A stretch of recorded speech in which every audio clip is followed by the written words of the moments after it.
I found out my best friend slept with my fiancée 2 months before our wedding. Part 1. The night everything changed. I never thought I'd be the kind of guy to share his personal drama online, but here I am. And honestly, I don't even care if anyone believes me. I just need to put it all somewhere. Maybe someone will read this and see the red flags in their own relationship before it's too late.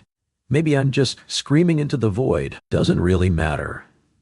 My name's Ryan. I'm 28 years old, living in a mid-sized city in Ohio. I work in it, not glamorous, but I make enough to be comfortable. Until recently, I thought I was building the kind of life most people hope for. Solid career, good friends, and a woman I loved enough to propose to. Her name's Sarah. She's 27, works in marketing at a mid-sized agency downtown. We met at a party during senior year of college. Got introduced through mutual friends. I remember she had this dry, sarcastic sense of humor that cut through the usual fake smiles you see at college get-togethers. We started talking, then dating, then moved in together after about 2 years. We've been through a lot. Good years, tough ones. But I genuinely thought we were solid. Our wedding was supposed to be this summer. Invitations were already sent. The venue was booked, dress picked out, catering finalized, you name it. We were in the final stretch, 2 months out, and then everything blew up. It started on a Saturday night. Sarah said she was going out with her work friends, just drinks, and maybe dinner afterward. Totally normal. She's got a small crew of girls she's close to, and I've never had any reason not to trust her. I even helped her pick out what to wear. Tight jeans, her favorite black top, hair up in one of those effortlessly hot ponytails that she somehow always pulls off. She looked great, and I told her so. Try not to miss me too much, she joked as she grabbed her bag. Bring me fries if you end up drunk, I said. She laughed and blew me a kiss as she walked out. That should have been the end of it, just a regular night. But around 11:30 p.m., I was scrolling through Instagram while watching some dumb action movie on Netflix, and I saw something weird. A guy I used to know in college, we'll call him Chris, had posted a story from a bar downtown. It was one of those quick, shaky 10-second clips with music blaring, people dancing in the background. But something about the setting caught my eye. I recognized the bar we used to go there all the time, especially Jake. And in the corner of the shot, blurry but unmistakable, was Jake, my best friend, sitting at a booth, and across from him, Sarah. She was smiling at him in a way I hadn't seen in a while, leaning in, her hand on the table just close enough to touch his. It was literally a 2-second glance in a random video, but I knew it was them. I stared at it, rewound it, paused it, tried to tell myself I was being paranoid. Maybe the girls just bumped into Jake and his friends. Maybe it was a coincidence. But I couldn't let it go. See, Jake and I have been best friends since we were 16. We went to different colleges but stayed close, weekly calls, trips together, the whole deal. He moved to my city 3 years ago after a breakup and got a job nearby. I helped him move, helped him job hunt. I even helped him through a DUI scare 2 years ago. That's the kind of friend I've been to him. Sarah and Jake always got along. I liked that. They had similar senses of humor. She said he reminded her of her brother, and Jake used to joke that she was too high maintenance for his type, so I never thought twice about their chemistry. We even took a weekend trip to Nashville together last year, just the three of us. Looking back now, maybe I should seen something, but I didn't. Anyway, the night goes on. Sarah comes home around 1:15 a.m. I pretend to be asleep on the couch. She kisses my cheek and says, "You fell asleep down here again, huh?" Then she goes upstairs. I follow after a few minutes, heart pounding. She changes in the bathroom, climbs into bed, and rolls over to face away from me. I lie there, staring at the ceiling, stomach twisting. The next morning, I ask casually, "How was last night?" "Fine," she says, "just drinks." Kelsey got super drunk and started telling the waitress about her divorce, so that was the scene. I wait a beat. Run into anyone we know? She shakes her head. No, not really. Just the girls. That was the first real lie. And that's when everything inside me shifted. Over the next week, I started noticing things. She changed the password on her phone, claimed it was because of an issue at work, and that she didn't want notifications popping up. She started working late more often, but her workload hadn't changed. Jake, meanwhile, suddenly got distant. We usually hung out every Friday, grab a drink, shoot pool, whatever, but he started bailing. Said he was tired, busy. Always an excuse. I knew something was up, but I didn't have proof. Until I remembered the old iPad. It was an iPad she barely used anymore, mostly for Pinterest and recipes. But I knew it was still linked to her iCloud account. I hadn't touched it in months. But that night, while she was asleep, I got it out from the drawer in the kitchen and turned it on. She never logged out. There weren't many texts. She deleted most of them, clearly, but some older ones remained. Messages between her and Jake. Some from 3 or 4 months back. Enough to tell the story. Sarah, Feb 2. We can't keep doing this. Jake? I know. It's just I can't stop thinking about you. Sarah, you were supposed to be his best friend. Jake? And you're supposed to be his fiancée. That line hit me like a freight train. More texts. Inside jokes I didn't recognize. Mentions of nights they shouldn't have let happen. Discussions of avoiding being seen together. And one text from Sarah that I'll never forget. Sarah, March 17th. He keeps talking about the wedding. I feel sick. I don't know what to do. I closed the iPad and sat in the dark kitchen for what felt like an hour. I didn't cry. I didn't scream. I didn't do anything. I just sat there letting it all settle in. My fiancé, my best friend, lying to my face, sleeping together, planning to stand next to me at the altar like nothing ever happened. I wish I could say I stormed into the bedroom and confronted her that night, but I didn't. Instead, I went back upstairs, climbed into bed, and held her like everything was normal, because I didn't know what else to do. Part 2. Digging where I shouldn't have. I don't know what kind of person it makes me, pretending like everything was fine for days after finding out. Coward? Strategist? Broken? Maybe all of the above. But I needed time. Time to think, to process, to figure out whether I was insane or if my entire life was really built on a lie. Spoiler, it was the second one. The morning after I found the texts, Sarah acted completely normal. She made coffee, kissed me on the cheek, asked if I wanted her to pick up anything from Target after work, and I just nodded like a mannequin. I watched her walk out the door with her tote bag slung over her shoulder and wondered if she'd ever even loved me, or if the past 4 years were just a setup for this betrayal. The rest of the day was a blur. I tried to go to work, I really did. I logged into my computer, sat through one Zoom call, then made up a migraine and signed off. There was no way I could focus. My chest felt like it was being crushed. I kept rereading those texts, trying to decode tone, timing, searching for some loophole, some explanation that made this less awful than it clearly was. I thought about confronting Jake first, but I stopped myself. I knew if I did that without being fully prepared, he'd lie. Or worse, twist it around on me. I know him. Or at least I thought I did. The guy's charming, manipulative when he wants to be, always has a way of spinning things. I needed something solid, so I kept digging. I checked the iPad again this time, focusing on her email and calendar. Her Gmail had an archived Uber receipt from 3 months ago. Date: February 3rd. Time: 1:48 a.m. Pickup location: Jake's apartment. That alone didn't prove anything, not without context. But when I cross-referenced that date with our texts, I saw something even worse. That was the night I had the flu. I remember it clearly. She told me she was going to stay at Kelsey's to avoid getting sick. I was in bed sweating through my sheets while she was screwing my best friend across town.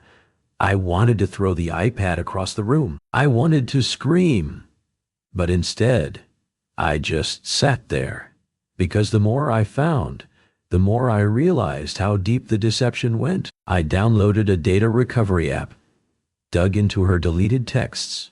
Most of it was unrecoverable, but I pulled up one partial thread from a month ago, March 21st. Jake, you're cold today. Sarah, because it's fact. All of it. Jake, he still doesn't know Sarah. No, Bob, and I'm marrying him in 2 months. What the hell is wrong with me? I copied everything, screenshotted every piece of evidence.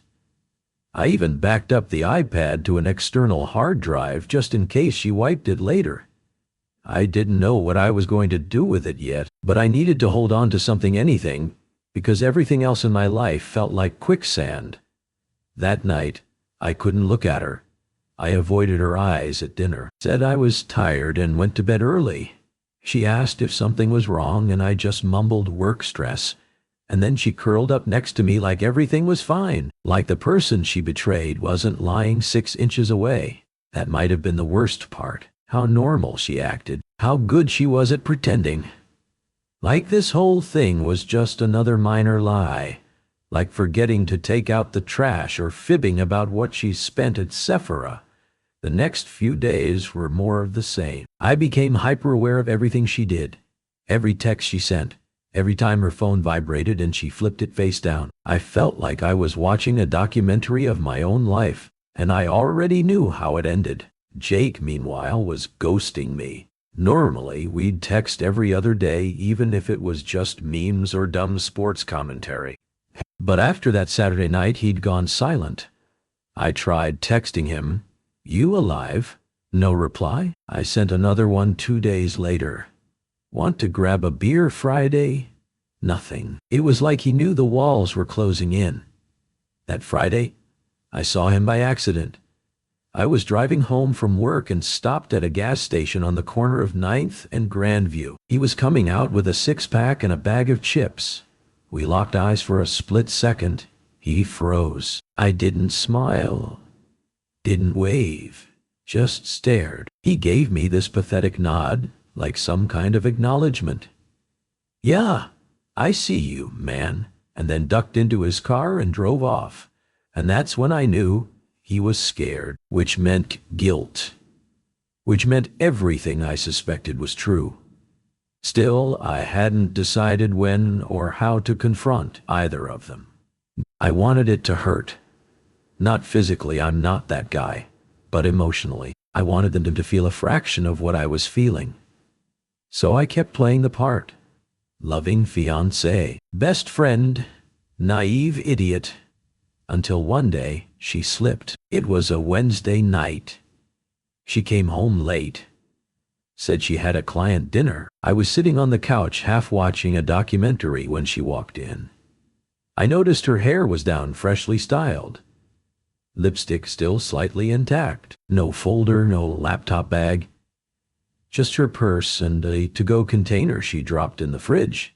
I asked, "How was the dinner?" She hesitated, just for a second. "Good," she said. "We might have landed a big account." "What client?" She blinked. "Sorry. You said it was a client dinner." "Who was it for?" Her face changed, just subtly. The corners of her mouth tightened. Her hands fidgeted with the strap of her bag. "Ryan, why are you grilling me?" she asked, trying to laugh it off. "I'm not," I said. "Just asking." She gave me a generic company name and went upstairs. And right then I knew she'd met up with Jake. Again, and she thought I was too dumb to notice. I sat there for a while. The TV playing some mindless narration about tigers in India or something. But all I could hear was my heartbeat pounding in my ears. I needed to do this. The confrontation. I wasn't going to wait anymore. Part 3. The confrontation'll never forget I didn't sleep that night. I lay awake staring at the ceiling, listening to her breathe next to me. Peaceful. Like she hadn't set fire to everything we'd built. I thought about the way she smiled when I proposed. The way she cried when we toured our wedding venue. The way she kissed me that morning like nothing was wrong. Was she really that good at lying? Or had I just been that desperate to believe? The next morning I called in sick again. My boss didn't even question it. I probably sounded like I was seconds away from breaking down. Sarah went to work like usual. Makeup perfect. Humming while she packed her lunch. She kissed me goodbye and told me she loved me. I didn't say it back. When the door closed, I stood in the kitchen shaking. I had a plan now. First, I texted Jake. We need to talk. In person. Tonight. Don't make me come find you. I didn't wait for a reply. I knew he'd show up. That message had the kind of weight you don't ignore. Then I printed everything. The texts, the Uber receipts, screenshots from the iPad, even the blurry Instagram story from that Saturday night just to complete the timeline. I organized it all into a plain black folder like I was building a case file for court. That evening I waited for Jake in our garage. I didn't want him inside my house, not after what I knew. I pulled up 2 chairs, left the door cracked so he could just walk in. At 7:12 p.m., I heard his car pull up.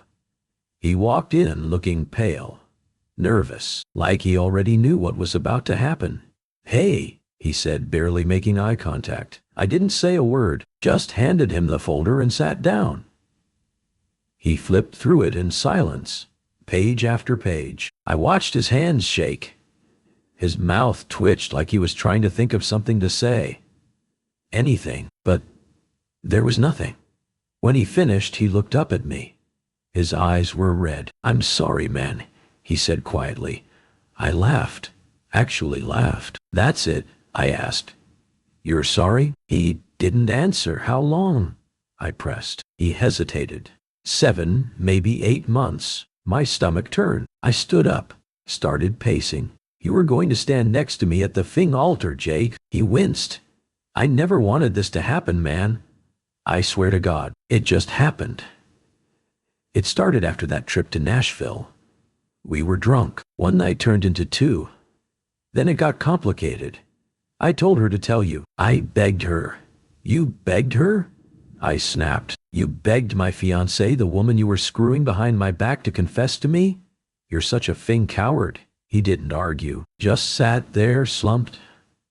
"I trusted you," I said, my voice cracking for the first time.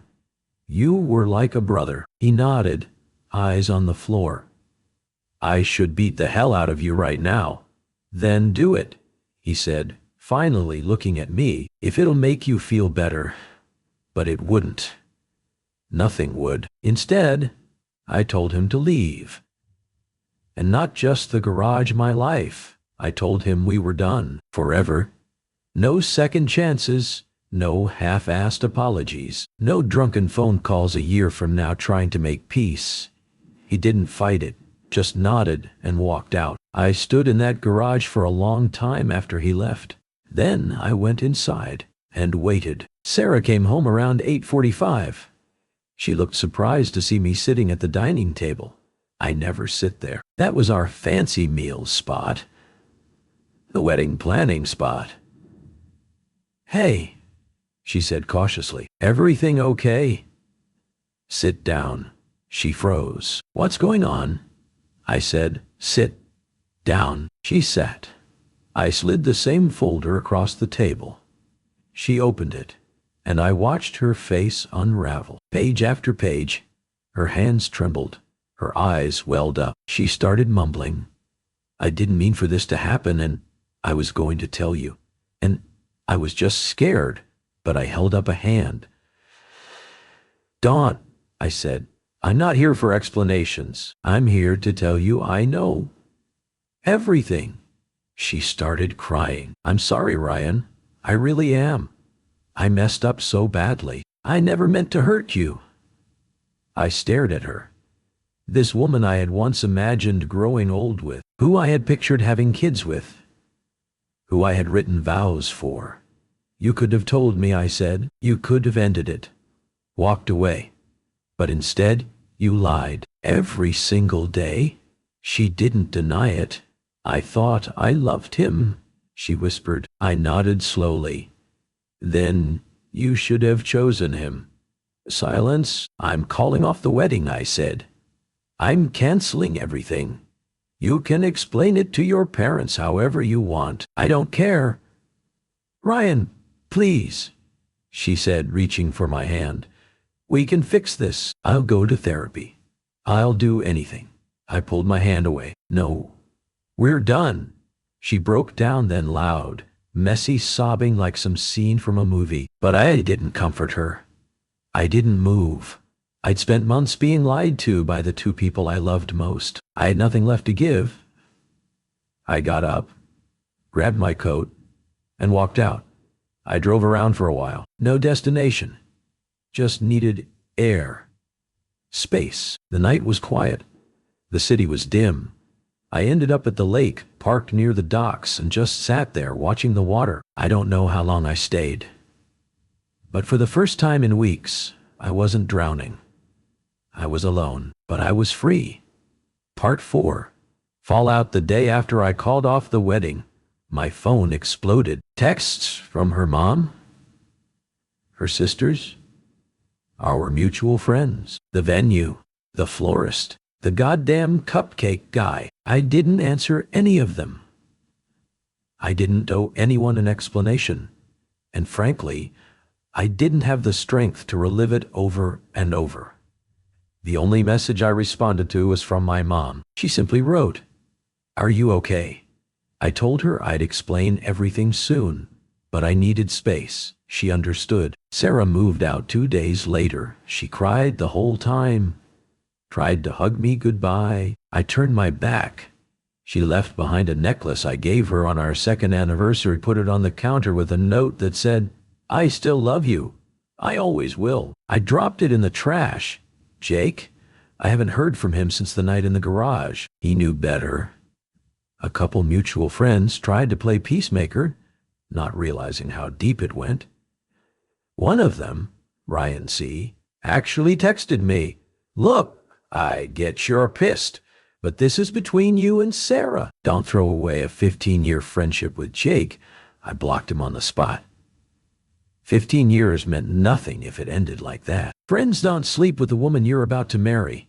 They don't look you in the eye, toast your engagement, and then go behind your back the next weekend. He wasn't my friend, not anymore. I tried going back to work that Monday. Big mistake. People asked questions. Some knew I was engaged.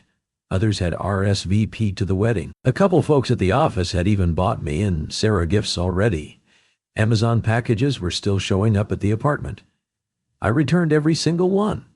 My boss pulled me aside that afternoon and said, "You don't look great, Ryan. Maybe take some time off." I did. 2 weeks unpaid. I wasn't sure what to do with the time, but sitting at my desk, pretending to care about sales numbers while my life was in ruins wasn't an option. The hardest part wasn't the loneliness. It was the silence. The way the apartment felt too big all of a sudden. The echo of empty drawers where her stuff used to be. The way I'd catch myself thinking, I should text Sarah about this, and then remember. I deleted all our photos from my phone, but muscle memory still had me swiping left into the album titled "Us." It was like grieving a ghost. A very real, very cruel ghost. 3 days into my leave, I did something I hadn't done in years. I went to a bar alone. Just a low-key dive place a few blocks from my place. Dark wood, cheap beer, sad music. I sat at the end of the bar nursing a whiskey, watching couples laugh in dim light, and wondered if I'd ever trust anyone again. That's when I met Jess. She was sitting 2 stools over, sipping a gin and tonic, flipping through her phone. We made accidental eye contact a few times before she said, "You look like you just got punched in the gut by someone you loved." I gave a hollow laugh. Close enough. We talked for 2 hours. Not flirting, not really, just talking.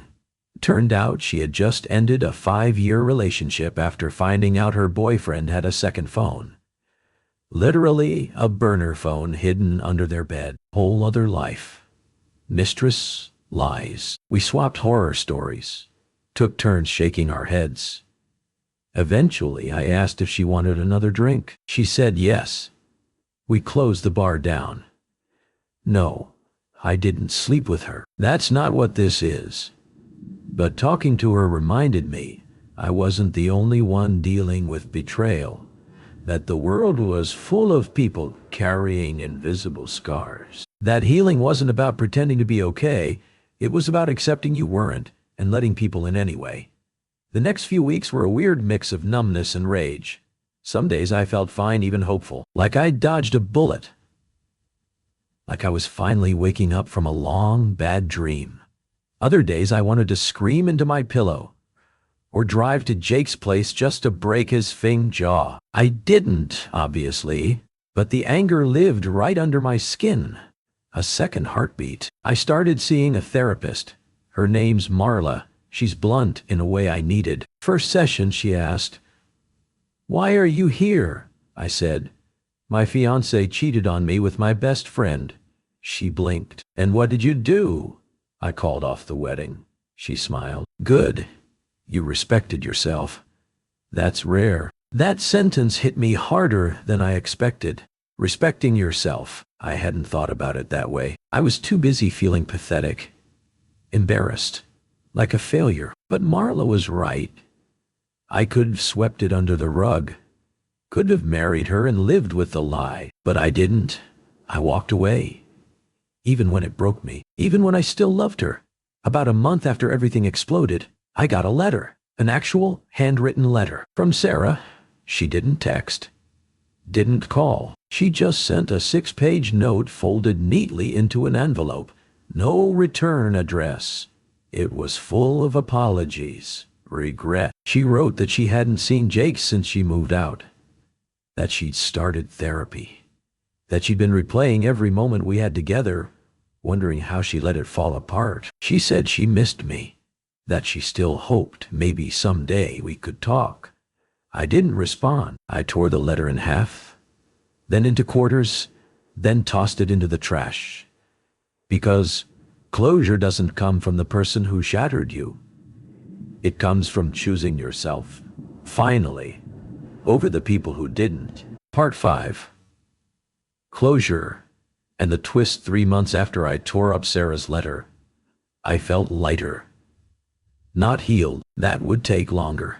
Maybe forever. But something in me had shifted. I no longer winced when I heard our song at the grocery store. I didn't avoid driving past the sushi place where she told me she loved me for the first time. I didn't dream about her every night. And when I did, I didn't wake up in a cold sweat. I was starting to rebuild. I'd gone back to work, got a new haircut, started hitting the gym, not for revenge or post-breakup aesthetics, but just to feel strong again, in control of something. Jess and I kept in touch. We weren't dating. We met for drinks every couple of weeks, sometimes coffee. I could tell she was still healing too. We never talked about use. Just two people, quietly figuring their side out in each other's company. It helped. That fall, my friend Michelle, one of the few people who didn't take sides or try to guilt trip me about moving on too fast, invited me to a party. Just a backyard thing. Burgers, beer, mutual friends. Will Sarah be there? I asked. She paused. No. She's been laying low. She moved to Chicago a few weeks ago. I blinked. What? Michelle nodded. I thought you knew. I didn't. But I played it cool. Just sipped my drink and nodded. Something in my chest tightened, but I didn't let it show. That was the last thread. Really, the knowledge that she still existed in the same city, that she might be around the corner, in the same Trader Joe's aisle. Now even that was gone, and somehow I felt okay. At the party, I talked to people I hadn't seen in months. They were cautiously kind, like I was still carrying emotional glass in my pockets. But I appreciated it. I laughed more that night than I had in a while. And that's when the twist happened. Late into the night, around 1:00 a.m., after the fire pit was just smoldering embers, and people had either left or passed out, Michelle's fiancé pulled me aside. His name's Brad. We'd never been super close, but we got along fine. Just two dudes who high-fived occasionally at tailgates. But tonight he looked uneasy. "Can I talk to you for a sec?" he asked. "Sure," I said. We walked a few feet away from the patio. He scratched the back of his neck, glanced around like he was about to tell me someone died. "Look, I don't know if this is the right time, or if I should even be saying this, but it's been eating at me." He paused. "Back in January, before everything with Sarah blew up, she and Jake weren't the only ones." I stared at him. "What?" Brad looked like he wanted to crawl into a hole. "There was another guy. I only know because he used to work with her, and he told me at a happy hour once, before I realized he was serious. Said he'd hooked up with someone's fiancée. Wouldn't say her name, but described her. Said she worked in marketing. Blonde. Said her fiancé was some clueless sales guy." My stomach flipped. "You sure it was Sarah?" He nodded slowly. I didn't want to believe it, but when everything came out with Jake, it clicked. It was her. No doubt. I didn't say anything. My brain just shut down for a second, like it couldn't handle any more surprises. Brad kept talking. I didn't know what to do. I thought, maybe you already knew, or maybe the guy was lying. But after all that with Jake, man, I had to tell you. I nodded. My throat felt tight, like I'd swallowed a rock. "Thanks," I said. "It's all I could manage." I left the party not long after. Drove home in silence. Sat in the parking lot for 10 minutes with the engine running, just staring at the steering wheel. She cheated with someone else too. Was that supposed to make me feel worse or free? Honestly, in that moment it felt like a gift, because now I could stop wondering if Jake had been her only mistake, if their connection had been some tragic, passionate accident. If they were meant to be, they weren't. She was just broken, or selfish, or both. It wasn't love. It was greed. She wanted comfort and chaos, security and excitement, the good guy at home and the thrill on the side. And when it started to crack, she played the victim. But the truth was worse than anything I'd imagined. I wasn't the fool who lost the love of his life. I was the lucky one who escaped her before she could lie to me for decades. A week later, I got lunch with Jess. We sat outside, crisp fall air, warm coffee. She noticed something different. "You look lighter," she said. I smiled. "I found out something recently about my ex." Jess tilted her head. "Bad? Bad?" "Yeah," I said, "but also kind of good, because it made everything really clear. I'm not angry anymore. I'm just done." She nodded. "I get that." There was a pause. "Do you ever think about dating again?" she asked. I looked at her for a second. "I think about it," I said. "Not ready yet. But I like being around you." She smiled. "Same. We didn't rush anything.